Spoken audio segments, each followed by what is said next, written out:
आइए, सुनिए, देखिए, समझिए सनातन सत्य। जैसी दृष्टि वैसी सृष्टि, दृष्टि विज्ञान। कुदरत, कुदरती रचना एवं कुदरत के कानून से शाश्वत सुख की प्राप्ति।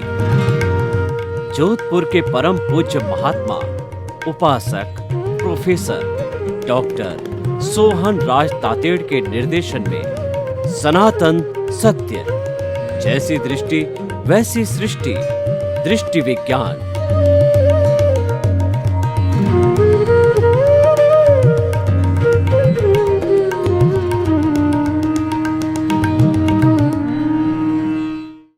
भाई और बहनों, मातृशक्ति को नमन।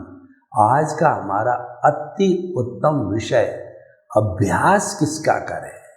बहुत सुंदर विषय है कि practice makes a man perfect. व्यक्ति को प्रैक्टिस है परफेक्ट बनाती है। कई लोग जैसे कालिदास है, प्रैक्टिस करते करते मूर्ख से विद्वान हो गए, और तुलसीदास जी है, प्रैक्टिस करते करते वो जो है वो सन्यासी बन गए। वाल्मीकि जी डाकू से सन्यासी बन गए।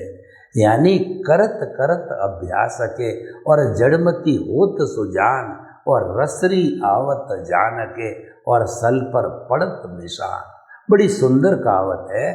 पुराने जमाने में चढ़ से कुएं से पानी निकाला जाता था, तो रस्सी जो घूम के चलती थी वो अंडाकार रूप में, वह जो है रस्सी वो है टेपर में खड्डे के अंदर पशु या आदमी द्वारा खींचा जाता था। तो उसका एक सिरा जो है वो पत्थर पे घिसता जाता, तो पत्थर पर घिसता जाने के कारण पत्थर के अंदर निशान बना देती, सल गिरा देती, उसमें खड्डा कर देती।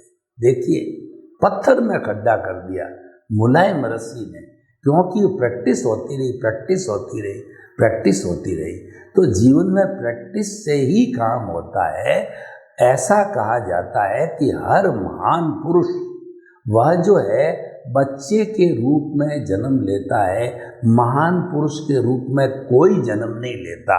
वो बच्चा जो ही बड़ा होकर के पूर्व जन्म का जैसा प्रारब्ध है, उदय है और उसका उपादान है, उसके अनुरूप प्रैक्टिस करते करते वह महान बन जाता है। तो अब देखिए कि जीवन में सैकड़ों जो है वह दृष्टिकोण है, सैकड़ों जो है व्यू पॉइंट है। तो हम किस चीज़ का अभ्यास करें। कोई नया व्यक्ति बेचारा बच्चा होता है, 10th का 11th का है, तो वह 10th तक तो कॉमन स्टडी होती है। जो ही 11th के अंदर वो पाँव रखता है तो वो देखता है कि इतनी बड़ी विद्या की इतनी branches, science, mathematics, science, biology, commerce, arts, और इसके अंदर एक एक में 100 सैकड़ों शाखाएं हैं। कौन सी शाखा को प्राप्त करूं मैं, तो और उसकी प्रैक्टिस करूं। सभी की तो वो नहीं कर सकता, क्योंकि jack of all master of none. कई चीज़ों का वह अभ्यास करता है, किसी चीज़ का मास्टर नहीं होता है तो कोई अर्थ नहीं है। 100 फुट के ऊपर पानी है और हम 10-10 फुट के 10 गड्ढे खोदें और हम देखें कि पानी नहीं आया, नहीं आएगा। एक गड्ढा 100 फुट का खोदो, एक साधे सब सधे, और सब साधे सब साजाए। एक व्यक्ति का गुण है, उसको महान बना देता है। एक अवगुण है, उसको पतन के रास्ते पर गिरा देते हैं। जैसे चोरी का, जारी का पतन हो जाता है। एक गुण विनय का है, उसको शिखर के ऊपर एक गुण चढ़ा देता है, क्योंकि एक विनय के गुण के साथ में दूसरे सारे गुण आकर के मिल जाते हैं उसके ऊपर। तो भाइयों और बहनों, हम आपको ये बताना चाहते हैं कि अभ्यास किसका करें। ये कितना महत्वपूर्ण, एक ऐसा टर्निंग पॉइंट आता है जिसके ऊपर हमको निर्णय करना होता है। 11th में बच्चा आया, फिर वो अपने आत्मा की साक्षी से जो है वो करता है कि मेरा इंटरेस्ट सबसे ज़्यादा किसके अंदर है, वो साइंस मैथमेटिक्स में है, कॉमर्स में है, साइंस बायोलॉजी में है या आर्ट्स के अंदर है, उसके अनुरूप वो जजमेंट करता है तो वो सही रास्ता चुन लेता है और वह थोपी हुई चीज़ को प्राप्त कर लेता है पेरेंट्स के द्वारा, फ्रेंड्स के द्वारा, रिलेटिव्स के द्वारा, तो गलत लाइन में चला जाता है। तो हमें अपनी आत्मा की आवाज़ सुननी चाहिए। आत्मा की आवाज़ सुन ली कि नहीं, मुझे तो सबसे बढ़िया इंजीनियरिंग, साइंस, मैथमेटिक्स लगती है, इंजीनियरिंग लाइन में जाइए। इसका मतलब लक्ष्य तय हो गया।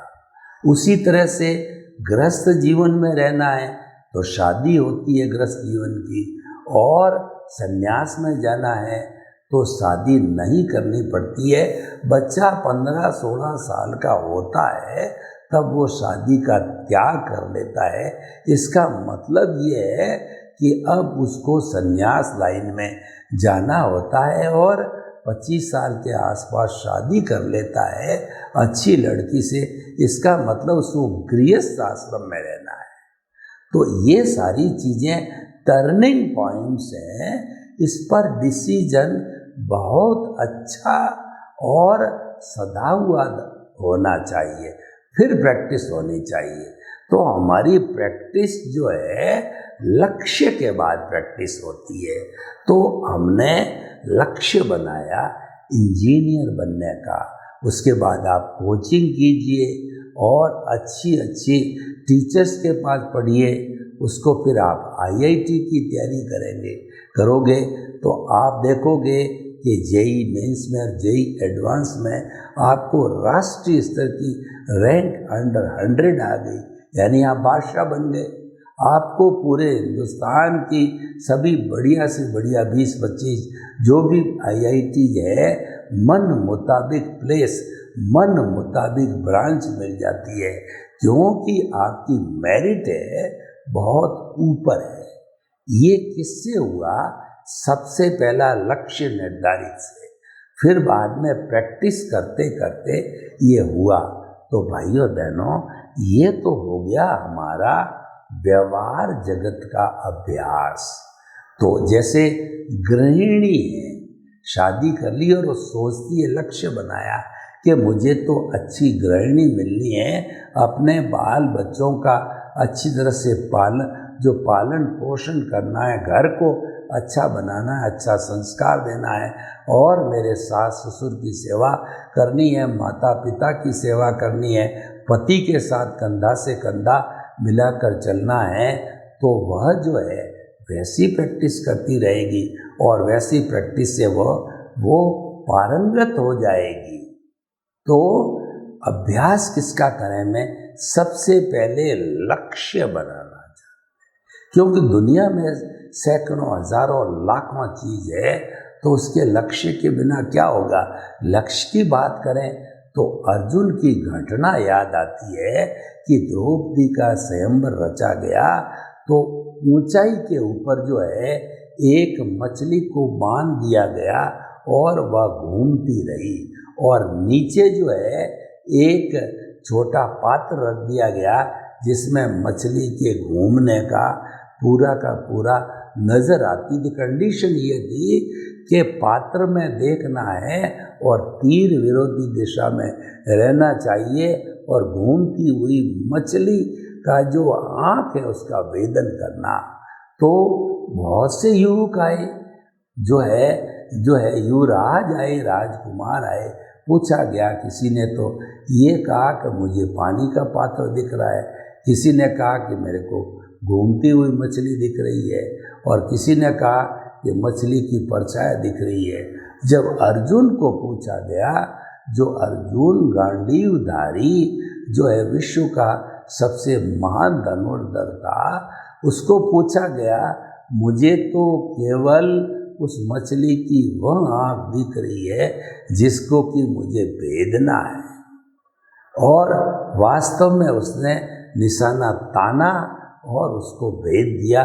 द्रौपदी की शादी उसके साथ हुई, अन्य कोई भी राजकुमार ये कार्य नहीं कर सका। ये कैसे हुआ कि अर्जुन जो है अभ्यास करते करते विश्व का सर्वश्रेष्ठ धनुर्धर बन गया था, उसने वर्ल्ड रिकॉर्ड बना दिया था धनुर्विद्या के अंदर। तो भाइयों और बहनों, अभ्यास करते करते व्यक्ति रिकॉर्ड और इतिहास बनाता है। किसी भी क्षेत्र को देखिए, मेडिकल को देखिए, इंजीनियर को देखिए, चार्टर्ड अकाउंटेंट को देखिए, नेता को देखिए, तो वे सभी अभ्यास करते करते उच्च मकाम पर पहुंच जाते हैं। अमिताभ बच्चन को देखिए, फिल्म लाइन का अभ्यास करते करते बहुत उच्च स्थान को प्राप्त कर लिया। नरेंद्र मोदी जी ने अभ्यास करते करते राजनीति के उच्च स्थान को प्राप्त कर लिया। तो कहने का अर्थ ये है कि अभ्यास करते करते हम अपने लक्ष्य को पा सकते हैं। तो एक तो हमारा अभ्यास हो गया व्यवहार जगत का। अब व्यवहार जगत तो एक पक्ष है, हमें जब तक दूसरा जो पक्ष है उसका चिंतन नहीं करेंगे तो हमारा जीवन अधूरा रहेगा, क्योंकि हमारा भीतर का भी पक्ष है और बाहर का भी पक्ष है।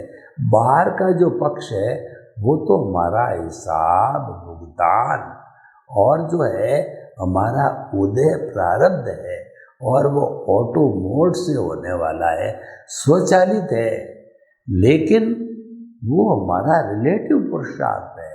हम कहें कि नहीं, हम पुरुषार्थ कर रहे हैं, इंजीनियरिंग पढ़ रहे हैं और आईआईटी की कॉलेज यूनिवर्सिटी के अंदर पढ़ रहे हैं ये सारा, और इंजीनियर बनेंगे, तो ये हमारा रिलेटिव पुरुषार्थ है। लेकिन यही अंतिम नहीं है। रियल पुरुषार्थ है अपने आप को जानना, पहचानना और उसको स्पर्श करना, उसका परिचय करना और उसको प्राप्त करना, यानी कि आत्मा को प्राप्त करना, सेल्फ रियलाइजेशन करना, ये हमारा भीतर का लक्ष्य है। भीतर का लक्ष्य एक ही है, बाहर के लक्ष्य असंख्य अनंत है, क्योंकि वह द्वैत से जुड़ा हुआ है और भीतर का संसार है अद्वैत से जुड़ा हुआ है। हर जीवित प्राणी के अंदर भीतर आत्मा का निवास है, दूसरे प्राणी इतने डेवलप नहीं है। पर मनुष्य और चिंतनशील मनुष्य की बात करें तो उसके भीतर प्रभु विराजमान है, उसके भीतर अनंत ज्ञान, अनंत दर्शन, अनंत शक्ति, अनंत सुख का धाम वाले प्रभु है, ईश्वर है, भगवान है, जो जिनको 14 लोक का नाथ कहा जाता है और 33 करोड़ देवी देवता उसकी आराधना में रहते हैं। मैं उस प्रभु की बात कर रहा हूँ जो शुद्ध स्वरूप में है। अभी हमने उसको प्राप्त नहीं किया है। हमारा लक्ष्य है, सनातन सत्य का जो लक्ष्य है, शाश्वत सुख को प्राप्त करना, या शाश्वत सुख की इस जन्म में नींव लगाना, नींव लगा से प्राप्त करना है, वो अभ्यास कहलाता है। तो भीतरी जगत का अभ्यास किसका करें? आत्मनिरीक्षण का अभ्यास करना, अपने आप को पहचानने का अभ्यास करना, सेल्फ रियलाइजेशन, इंट्रोस्पेक्शन, अपने से परिचय, अपना वार्तालाप, अपने गुणों की भजना करना, खुद के द्वारा खुद से वार्तालाप होना, ये प्रैक्टिस जो है हमारे भीतरी जगत की होती है। तो ये रियल पुरुषार्थ कहलाता है। रियल पुरुषार्थ क्यों है कि ये चेतन तत्व स्थायी है और बाहर के जितने भी तत्व जिनकी हमने इतनी लंबी चर्चा की वो सब जड़ है और वो मन वचन काया से संचालित होते हैं। वो प्रकृति है, भीतर वाला पुरुष है, दोनों अलग अलग है और दोनों को अलग अलग रखना ही जीवन का सबसे बड़ा अभ्यास है, लक्ष्य है, साधना है, उसको सम्यक तप कहते हैं। सम्यक तप किसे कहते हैं कि मन वचन काया कुदरती रचना मानना, देखना, जानना, पहचानना, अनुभव करना, ये सब जो है हमारा सम्यक तप है। सम्यक ज्ञान दर्शन तो हमारे आर्ट ऑफ द विजन के अंदर हमने फिट कर दिया। वो फिट क्यों हुआ कि हमारे पुण्योदय से, हमारे भाग्योदय से हमको ज्ञानी पुरुष सद्गुरु मिले, तो उन्होंने जो है उनका पुण्योदय हमारा पुण्योदय, उनका उदय भाव हमारा उदय भाव, उनका निमित्त भाव हमारा निमित्त भाव, उनकी कृपा हमारे पे हुई, तो हमारे को उन्होंने जो है वह ज्ञान दिया, ज्ञान प्रेषित किया। वो ज्ञान क्या दिया कि जो है मन वचन काय से मुक्त, ऐसा मैं शुद्ध आत्मा हूँ, मैं शुद्ध आत्माओं का ज्ञान दिया। और मन वचन काया कुदरती रचना है, मन वचन काया कुदरती रचना से मुक्त, ऐसा मैं शुद्ध आत्मा हूँ। यानी कि हमारा जो ये कुदरती रचना देखने का अर्थ ये है कि हमारा मन वचन काया है वो अलग है, मैं अलग हूँ, मैं तो अमूर्त हूँ, मैं तो अच्युत हूँ, मैं तो अजन्मा हूँ, मैं तो टंकोत कीर्ण हूँ, और मैं तो जो है वह जो है शाश्वत सुख वाला हूँ। तो इस तरीके से दोनों अलग अलग है, दोनों साथ रह रहे हैं, अलग अलग समझना, और एक उसमें से टेम्परेरी है, एक परमानेंट है, और एक समाप्त होने वाला, एक कभी भी समाप्त होने वाला नहीं है। और जड़ तत्व जो मन वचन काया है वह अवस्था से जुड़ा हुआ है। इसीलिए कहा गया है कि मन वचन काया तथा उससे जुड़ी हुई हर अवस्था मात्र कुदरती रचना है, और वह व्यवस्थित है, वह प्रीडेस्टिन्ड है, वो पूर्व निर्धारित है, और वह फिक्स है। यानी हमारा उदय प्रारब्ध है, उसके अंदर फेर बदल करने की कोई गुंजाइश, कोई स्वतंत्रता हमारे पास नहीं है। वो तो एज इट इज, जैसी फिल्म, जैसा उदय प्रारब्ध है उसके अनुरूप खुलती रहेगी, और मन वचन काया की बैटरियाँ उसी के अनुरूप जो है डिस्चार्ज होती रहेगी। यानी कि हमारे को उसमें करने की, अतिरिक्त करने की कोई स्वतंत्रता नहीं है। ऑटो मोड से चलने वाला होता है। तो भाइयों बहनों, ये प्राप्त करना हमारे भीतर का पुरुषार्थ है, ये भीतर का अभ्यास है।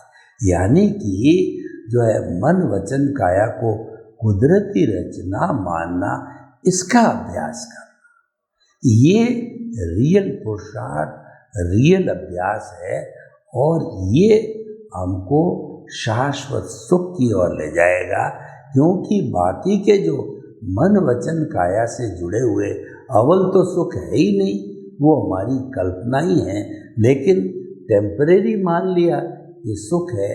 देखिए, व्यक्ति बाह्य जगत में कभी भोजन में सुख ढूंढता है, कभी धन में सुख ढूंढता है, कभी स्त्री में सुख ढूंढता है, कभी जो बैंक बैलेंस में सुख ढूंढता है, कभी पद प्रतिष्ठा में सुख ढूंढता है।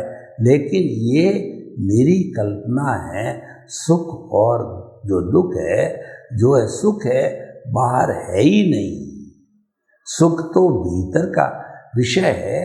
क्या आपको बताएं, मृग तृष्णा है कि एक जो अपनी हिरण है, हिरण की नाभि के अंदर कस्तूरी है, तो उस कस्तूरी की सुगंध इतनी महक होती है, वो फूटती है, तो हिरण पूर्व पश्चिम उत्तर दक्षिण भागता है। कहाँ से आ रही है उसको ज्ञान नहीं है, इसको मृग तृष्णा कहते हैं। ज्ञानी पुरुष जो बताता है कि तुम्हारी नाभि के अंदर कस्तूरी है, वहीं से आती है, यानी सुख तुम्हारे भीतर है, तुम बाहर ढूंढ रहे हो। ये बाहर ढूंढना मिथ्या ज्ञान है, मिथ्या दर्शन है। भीतर ढूंढना सम्यक ज्ञान, सम्यक दर्शन है, जो कि हमारी समझ के अंदर, हमारी आर्ट ऑफ द रीजन में हमने फिट कर रखा है, और गुरु कृपा से हम अकर्ता बन गए, यानी नो ऑनरशिप, नो डूअरशिप। इसका अर्थ ये हुआ, निमित्त निर्दोष अकर्ता शुद्ध आत्मा हमारी मानसिकता हो गई, उसको हम अप्लाई करते रहते हैं, तो उसकी एप्लीकेशन के साथ साथ के अंदर सम्यक ज्ञान दर्शन है हमारा पुष्ट होता रहता है, और वो ज़्यादा इकट्ठा होता है, और जब हमारी मृत्यु होती है तब वही कैरी फॉरवर्ड। शेष सारा जड़ होने के कारण, अवस्था से होने के कारण, उदय प्रारब्ध के कारण वो सब यहीं का यहीं रह जाता है। इसीलिए कहते हैं कि जब इंसान मरता है तो वह कुछ भी साथ लेके नहीं जाता है, पुण्य पाप साथ में लेके जाता है। तो हम दार्शनिक भाषा में, सनातन सत्य की भाषा में कहते हैं कि वो सम्यक ज्ञान दर्शन कैरी फॉरवर्ड होते हैं, और वो धीरे धीरे उसका ही अभ्यास करना चाहिए, जो आज का विषय है कि किसका अभ्यास करें। अगर आप स्थायी चीज चाहते हो, जन्म जन्मांतर को अच्छा बनाना चाहते हैं, आप शाश्वत सुख को प्राप्त करना चाहते हैं, क्योंकि उसके बाद कोई सुख है ही नहीं, पराकाष्ठा चाहते हो, आप जो है वो तानसेन और हिलेरी जो एवरेस्ट की चोटी पर चढ़ गए, उसके बाद हिमालय पे कोई चोटी नहीं है। तो आप उस शाश्वत सुख को पाना चाहते हो, तो आप अभ्यास करो कि आपका सम्यक ज्ञान दर्शन डेवलप होता रहे, जिसका तरीका हमने आपको बताया कि मन वचन काया कुदरती रचना है।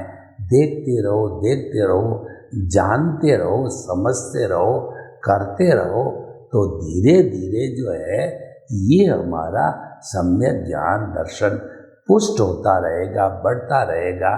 तो हम इसका पुरुषार्थ करें, इसकी साधना करें। इसलिए कहा गया है कि कुदरत का दर्शन ईश्वर दर्शन है, कुदरत को समर्पण सच्चा समर्पण है, अज्ञान का नाश सच्चा नाश है, और अज्ञान का त्याग सच्चा त्याग है। यानी कि कुदरत को जो घुमाने वाला है वह हमारा अज्ञान है, हमारे जीवन को घुमाने वाला है वह अज्ञान है। तो हमें उस अज्ञान को समाप्त करना है, उस अज्ञान को जीरो करना है, इसका अभ्यास करना है। तो हम धीरे धीरे स्नेह स्नेह जो है वो एक बिंदु पर पहुंच गए कि अज्ञान का नाश करो, उसका अभ्यास करो। उसका अभ्यास करने के लिए मन वचन काया कुदरती रचना को देखते रहो, मानते रहो कि मन वचन काया कुदरती रचना से मुक्त ऐसा मैं शुद्ध आत्मा हूँ। शुद्ध आत्मा आपका स्वभाव है, स्वभाव को रोकने वाला है वो मन वचन काया कुदरती रचना है, वह अड़चन करती है। तो उसको देखते रहोगे तो उसके पुरुषार्थ से जो है शुद्धिकरण होता रहेगा, उदय प्रारब्ध समाप्त हो जाएगा, अज्ञान समाप्त हो जाएगा। तब आप अपने शाश्वत सुख, आप अपने स्वरूप को, खुद के स्वरूप को प्राप्त कर सकते हो। तो भाइयों और बहनों, ये हम आपको यही राय देते हैं, खुद के स्वरूप को प्राप्त करने के लिए मन वचन काया कुदरती रचना को देखते रहो। सर्वे भवन्तु सुखिनः, सर्वे सन्तु निरामया।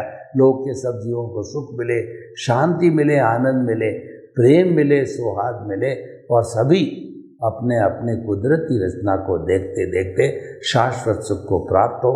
आपके प्रति मंगल।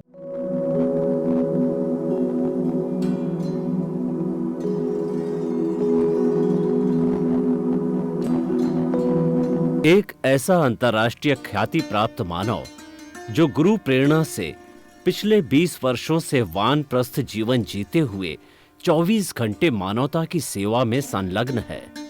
एक ऐसा मानव जो अभी राष्ट्रीय, अंतर्राष्ट्रीय टीवी चैनलों पर 7,500 एपिसोड के माध्यम से सनातन सत्य, आत्मविज्ञान एवं पुनरुत्थान, व्यवहार एवं निश्चय जगत के जीवनोपयोगी विषयों पर हृदय स्पर्शी प्रवचन कर चुका है।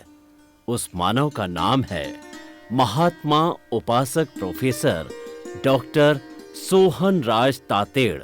प्रोफेसर तातेड़ द्वारा योग, दर्शन, शिक्षा विषयों पर रचित पीएचडी स्तर के 250 शोध ग्रंथ भारत के 100 प्रतिष्ठित विश्वविद्यालयों में शोधार्थी पढ़ रहे हैं तथा वे सभी शोध ग्रंथ वहां की सेंट्रल लाइब्रेरियों में उपलब्ध हैं। महात्मा सोहन राज ने अभी तक हजारों स्कूलों, कॉलेजों, विश्वविद्यालयों एवं संस्थाओं में सेमिनार, वर्कशॉप, कैंप लगाकर लाखों विद्यार्थियों को योग, दर्शन, शिक्षा का प्रशिक्षण देकर उन्हें सुसंस्कारित किया। डॉक्टर तातेड़ ने भारतीय संस्कृति उत्थान के 4000 से अधिक समसामयिक विषयों पर आर्टिकल लिखकर ऑनलाइन जर्नल, पत्रिकाओं, वेबसाइट्स पर प्रकाशित किया, जिसका उपयोग लाखों पाठक कर रहे हैं।